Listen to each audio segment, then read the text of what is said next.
ओम नमो भगवते वासुदेवाय। स्वागत है आप सभी का हमारे चैनल पर। आज इस वीडियो में सुनिए कार्तिक मास के महात्म्य के 11वें अध्याय की कथा और 12वें अध्याय की कथा। तो कथा आरंभ करूं इससे पहले आपसे एक ही आग्रह है, अगर अभी तक आपने चैनल को सब्सक्राइब नहीं किया है, पहली बार चैनल पर आए हैं तो चैनल को सब्सक्राइब करके बेल आइकन पर क्लिक कर लीजिए। और अगर कथा आपको पसंद आती है तो लाइक अवश्य करिएगा। आपके लाइक से ही पता चलता है आपको हमारा वीडियो पसंद आया। तो आइए शुरू करते हैं कार्तिक मास के महात्म्य के 11वें अध्याय की कथा। नारद जी ने कहा, एक समय जलंधर अपनी स्त्री वृंदा सहित सभा में बैठा हुआ था। तभी दैत्य गुरु शुक्राचार्य वहां पहुंचे। उनके तेज से सभी दिशाएं प्रकाशित हो गईं। गुरु को आते देख सागर पुत्र ने उठकर बड़े आदर के साथ उन्हें प्रणाम किया। शुक्राचार्य ने सभी को आशीर्वाद दिया। फिर उनको एक दिव्य आसन पर बैठाकर सभी दैत्य भी अपने अपने आसन पर बैठ गए। जलंधर राक्षस ने गुरु शुक्राचार्य से नम्रतापूर्वक प्रश्न किया कि हे गुरुजी, राहु का सिर किसने काटा था? कृपा करके आप हमें ये बतलाइए। तब शुक्राचार्य ने देवताओं के द्वारा समुद्र मंथन की कथा सुनाई। उससे उत्पन्न रत्नों को देवताओं द्वारा छीन लेना तथा राक्षसों के अनादर राहु का सिर काटना और उनके पतन का वर्णन किया। अपने पिता समुद्र का मंथन सुनकर जलंधर के नेत्र क्रोध से लाल हो गए और उसने धस्मर नामक दूत को इंद्र के पास भेजा। दूत घस्मर ने इंद्र की सभा में जाकर इंद्र से कहा कि हे इंद्र, तुमने समुद्र का मंथन क्यों किया और उस मंथन द्वारा प्राप्त सभी रत्नों को क्यों ले लिया? ऐसा करके तुमने अच्छा नहीं किया। मंथन से जो रत्न आपने समुद्र से निकाले हैं उन्हें शीघ्र ही मुझे दे दीजिए। ऐसा सुनकर इंद्र बहुत विस्मित हुआ और क्रोध में बोला, समुद्र को मथने का कारण ये था कि उसमें उन रत्नों वाले पर्वतों को अपनी बगल में छुपा लिया था। इससे पहले भी मेरे अनेक शत्रु दैत्यों को उसने शरण दी थी। इसी कारण मैंने उनके सभी रत्न हरण किए हैं। समुद्र के पुत्र शंखासुर ने भी देवताओं से शत्रुता की और समुद्र के गर्भ में छिप गया था। ये सत्य है कि मेरा शत्रु कभी सुखी नहीं रह सकता। दूत ने ये सारी बातें जलंधर को बताईं, जिसके सुनते ही जलंधर क्रोध से कांपने लगा और देवताओं पर विजय की तैयारी करने लगा। सभी दिशाओं से करोड़ों दैत्य उसके पास पहुंच गए। शुंभ निशुंभ आदि अनेक राक्षस सेना सहित आ गए। जलंधर ने स्वर्ग में जाकर नंदन वन नामक स्थान पर डेरा डाल दिया और इंद्र की नगरी अमरावती को चारों ओर से घेर लिया। दैत्यों की बड़ी सेना देखकर देवता भी युद्ध के लिए तैयार हो गए। वीरों की शंख ध्वनि और घोर गर्जना से इंद्रपुरी गूंज उठी। दोनों सेनाएं भयानक मारकाट करने लगी। युद्ध में मारे गए राक्षसों को शुक्राचार्य मंत्रों से जीवित कर देते। इसी प्रकार बृहस्पति देव द्रोण पर्वत से दिव्य औषधियां लाकर युद्ध में मारे गए देवताओं को जीवित कर देते। देवताओं के इस प्रकार पुनः जीवित होने पर जलंधर क्रोधित होकर अपने गुरु शुक्राचार्य से बोला, मेरे हाथ से मारे गए देवता पुनः कैसे जीवित हो जाते हैं? जीवित करने की विद्या तो आपके अतिरिक्त किसी और के पास है ही नहीं। तब शुक्राचार्य बोले, अंगिरा के पुत्र बृहस्पति द्रोण पर्वत से दिव्य औषधियां लाकर देवताओं को जीवित कर देते हैं। क्रोधित होने की अपेक्षा तुम द्रोण पर्वत को उखाड़कर समुद्र में फेंक दो, जिससे देवता दोबारा जीवित नहीं हो सकेंगे। दैत्यराज जलंधर ने द्रोण पर्वत को जड़ से उखाड़ करके उसे समुद्र में फेंक दिया और युद्ध भूमि में लौट आया। इसके बाद जब युद्ध में देवता मारे गए, उन्हें जीवित करने के लिए औषधि लाने बृहस्पति द्रोण पर्वत पर गए, परंतु उन्हें पर्वत दिखाई नहीं दिया। बृहस्पति भय से व्याकुल होकर देवताओं से बोले, यह दैत्य रुद्र के अंश से पैदा हुआ है, इसलिए पराजित नहीं किया जा सकता। पूर्व समय में इंद्र ने जो भगवान शंकर का अपमान किया था, उसी का ये फल है। सभी देवता दैत्य द्वारा मारे जाने के भय से दसों दिशाओं में भाग गए। देवताओं को भागा देखकर सिंधुपुत्र जलंधर अमरावती में प्रवेश करता चला गया। जलंधर के डर से इंद्र आदि देवताओं ने सुमेरु पर्वत की गुफाओं में जाकर शरण ली। दैत्य जलंधर ने इंद्र आदि देवताओं के अधिकार शुंभ निशुंभ आदि राक्षसों को सौंप दिए। असुरों को अधिकारी बनाकर स्वयं देवताओं की तलाश में सुमेरु पर्वत की ओर चल दिया। 11वां अध्याय समाप्त हुआ। अब सुनिए 12वां अध्याय।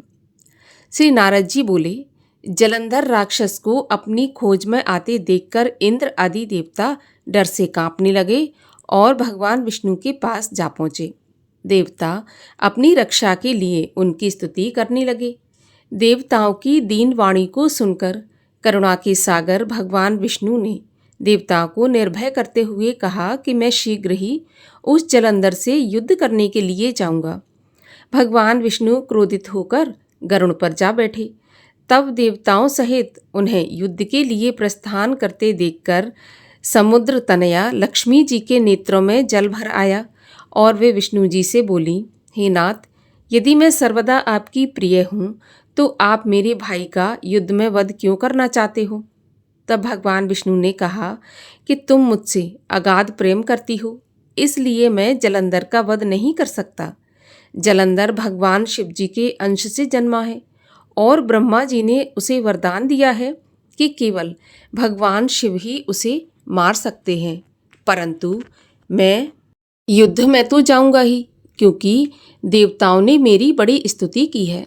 ऐसा कहकर शंख चक्र गदा पद्मधारी भगवान विष्णु जी गरुड़ पर चढ़े और शीघ्र ही युद्ध के उस स्थान पर जा पहुँचे जहाँ पर जलंधर मौजूद था। भगवान विष्णु के आगमन से देवताओं में जोश आ गया और वे बड़ा सिंहनाद करके युद्ध करने लगे। विष्णु जी के वाहन गरुड़ के पंखों की प्रबल वायु से पीड़ित होकर दैत्य इधर उधर भागने लगे। ये देखकर जलंधर क्रोधित होकर भयंकर युद्ध करने लगा। भगवान विष्णु और राक्षसों के बीच भयानक युद्ध होने लगा। यहाँ पर 12वां अध्याय समाप्त होता है। अगले अध्यायों की कथा सुनने के लिए चैनल को सब्सक्राइब अवश्य कर लीजिए। और अब सुनते हैं श्री तुलसी चालीसा। श्री तुलसी महारानी करूं विनय सिर नाय, जो मम संकट हो विकट दीजय मात नशाय। नमो नमो तुलसी महारानी, महिमा अमित न जाए बखानी। दियो विष्णु तुमको सम्माना, जग में छायो सुयश महाना। विष्णु प्रिया जय जयति भवानी, तिहु लोक की हो सुख खानी।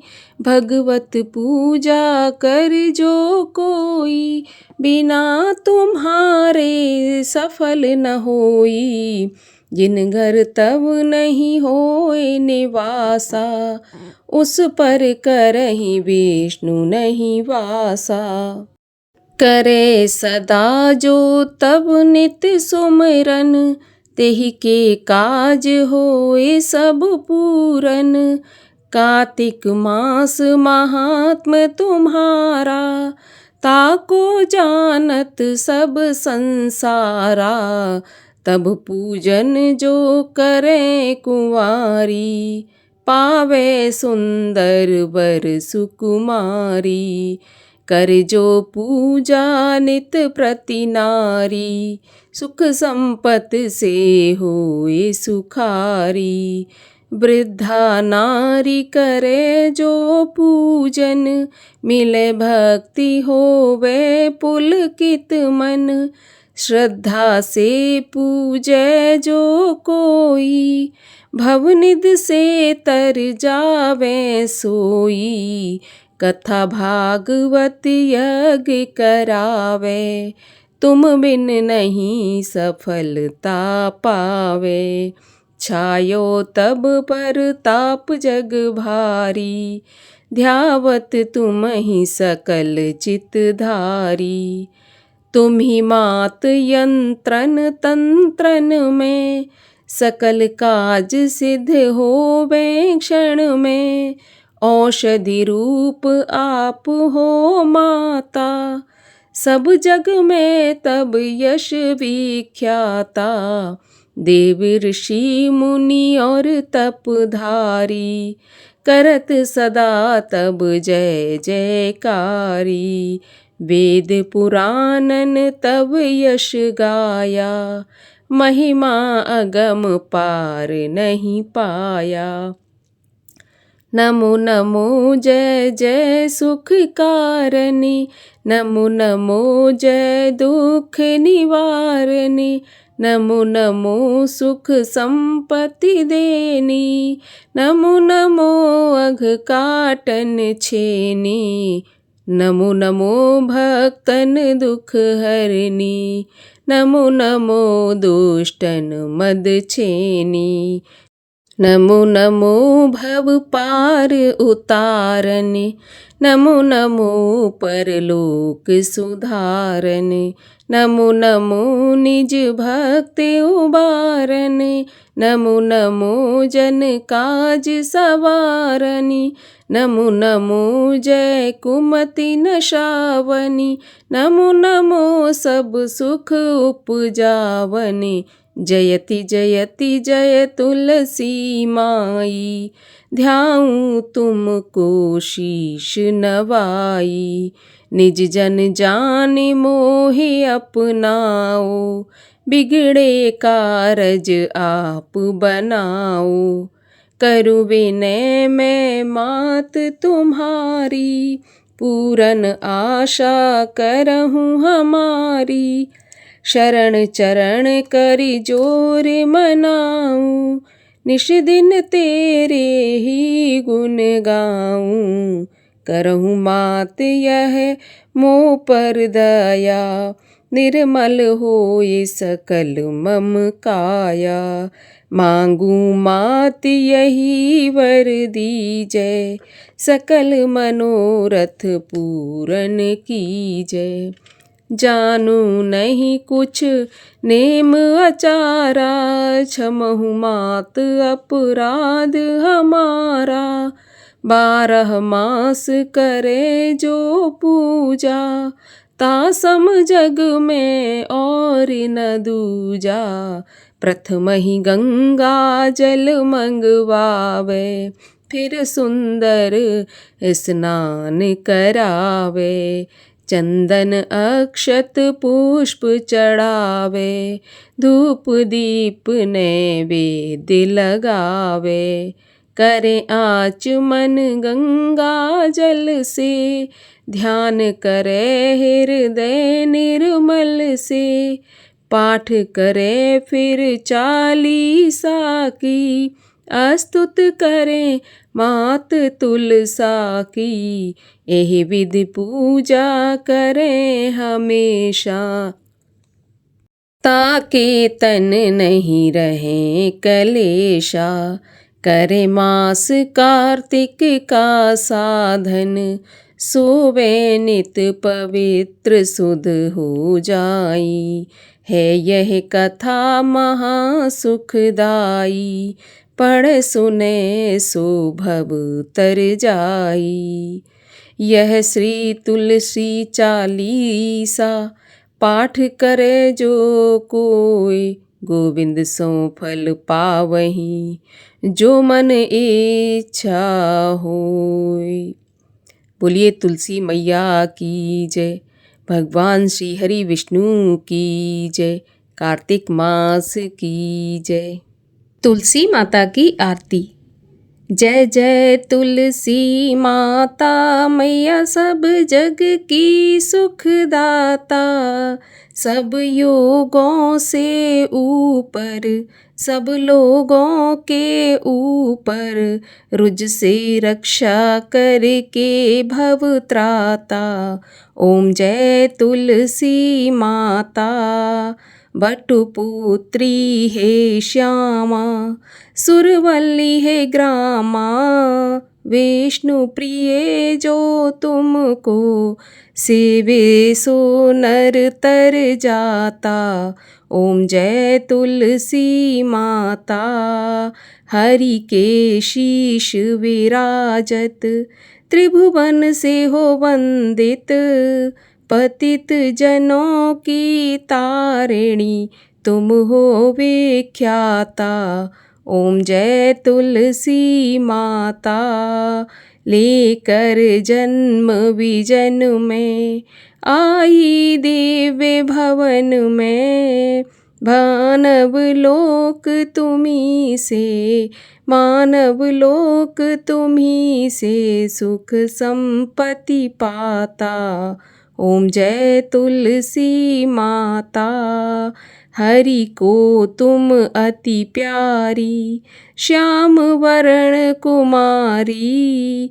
प्रेम अजब है उनका, तुमसे कैसा नाता। ओम जय तुलसी माता। बोलिए तुलसी महारानी की जय।